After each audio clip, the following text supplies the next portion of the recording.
We're back with more Leagues Cup action for Phase 1, Matchday 1. It's the third day of Matchday 1 with 6 more games taking place on Thursday, July 31st. And we'll cover all of them right here in this video. Be sure to give the video a like and subscribe to the channel to get more Leagues Cup, MLS, and other soccer picks all summer long. We'll start it off here. Monterrey and FC Cincinnati. Monterrey were 7th at the Clausura. They were the 4th highest scorers with 32 goals. They also gave up well over a goal per game, allowing 23. They made it to the quarterfinals before getting knocked out to eventual champions Toluca. Next up was the Club World Cup, where they made a nice run, drawing Inter Milan and River Plate, beating Urawa, and then coming up just short against Dortmund in the round of 16, losing 2-1. We're now into the early stages of the Apertura season in Mexico, and they're 2-0-1, scoring and allowing both 4, most recently beating Atlas 3-1. They're loaded with tons of stars in their lineup with Sergio Ramos, Sergio Canales, Oliver Torres, Tecatito Corona, Germain Bertarami. Bertarami leads in the scoring race right now in Mexico. He has all 4 of their goals for Los Rayados. That's great for him, but the scoring's not been spread out, though, too much. He's among the shot leaders as well with 10 and is tied for the most shots on target with 6. The team overall has scored in 19 of their past 21 overall matches. I think that's very likely could continue here against Cincinnati. Since you're one of the best teams, though, in MLS right now, and they are just 1 point away from the Supporters' Shield lead. They've only lost 1 time in 8 games and recently collected 4 points against Inter Miami in a 3-0 win and a 0-0 draw. They've kept 3 straight clean sheets now, while last game's 0-0 is the only time they've not scored in any of their last 14 games. They are out, though, forward Denke. That's a drawback if you're going to bet on goals in this game. They do have Evander, though. He's as hot as anyone in MLS right now, but he has been held off the score sheet in his last 2 games. He's still scored, though, 8 goals in his last 7. He's had 1 or more shot on target now in 9 straight games, and a total of 18 in that time. Last year, these teams met in the CONCACAF Champions Cup, with Monterrey winning 1-0 in Ohio and 2-1 in Mexico.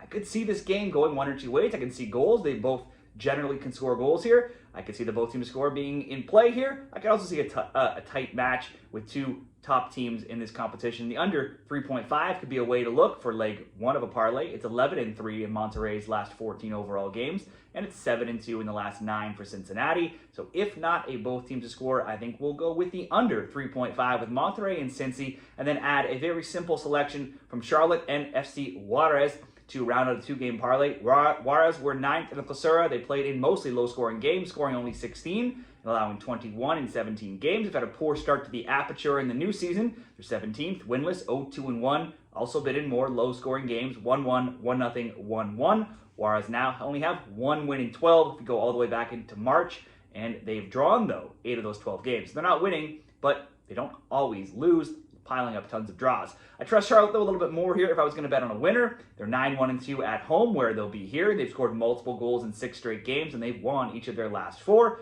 Pep Biel leads the team, and he has 5 goals, 4 assists in his last 6 games.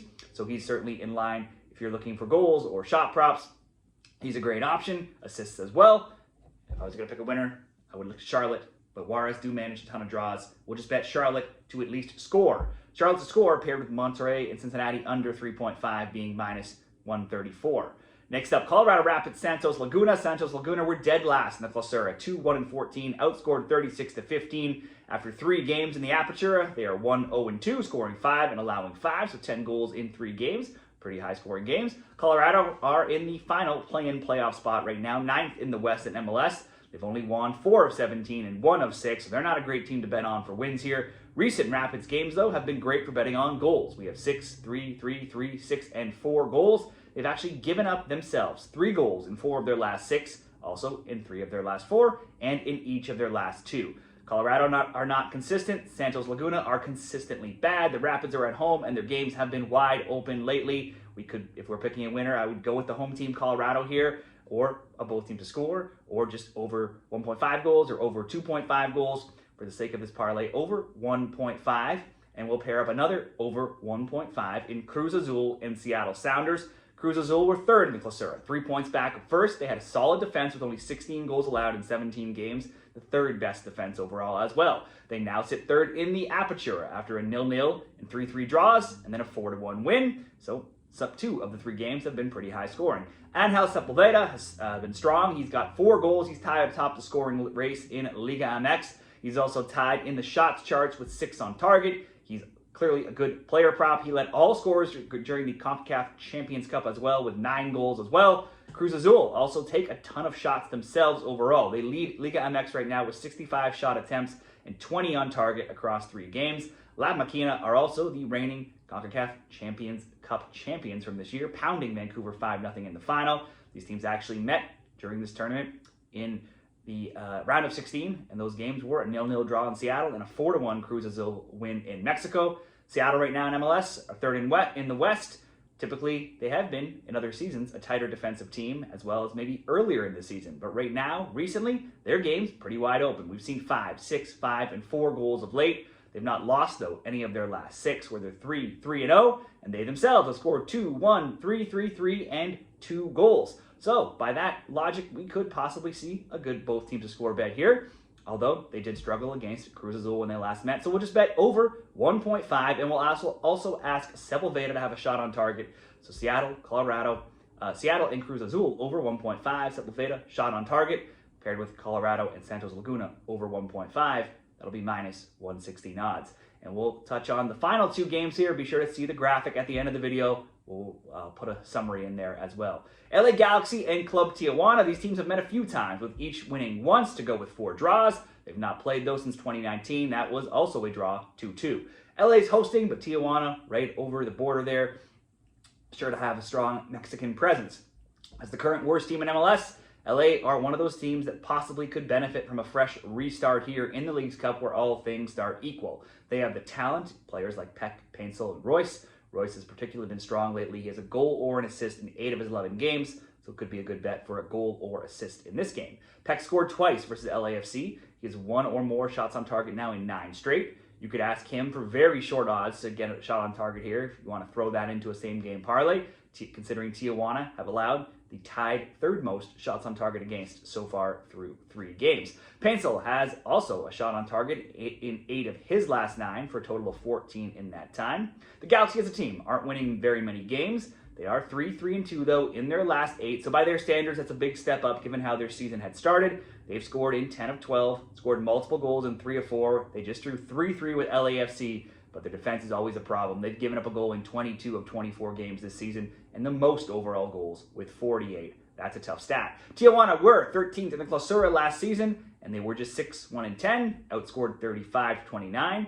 but 4 of those 6 wins came in their final 5 games, so too did 11 of those goals. In fact, despite not very many wins, they did score in 12 of their final 13 games. To start the Apertura, they're an even 1-1-1, scoring 3, allowing 4. Those scores are a 1-0 win, a 3-1 loss, and a 1-1 draw. So that means they've now scored in 12 straight. Bets on the both teams to score have gone 12-4, and in their 3 recent games, if we count those games and going back into last season, but this season, 2 of their 3 goals, while they have been scoring, 2 of those 3 have come from own goals. So they're getting a few goals, but not necessarily from their own efforts. Tijuana has never won a game in this tournament in 3 appearances, but they can easily get on the score sheet here considering LA's poor defense.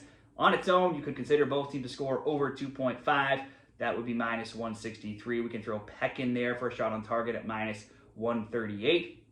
Or a few different player variations here. Both teams to score an over 2.5 with Royce to have a shot on target plus 110.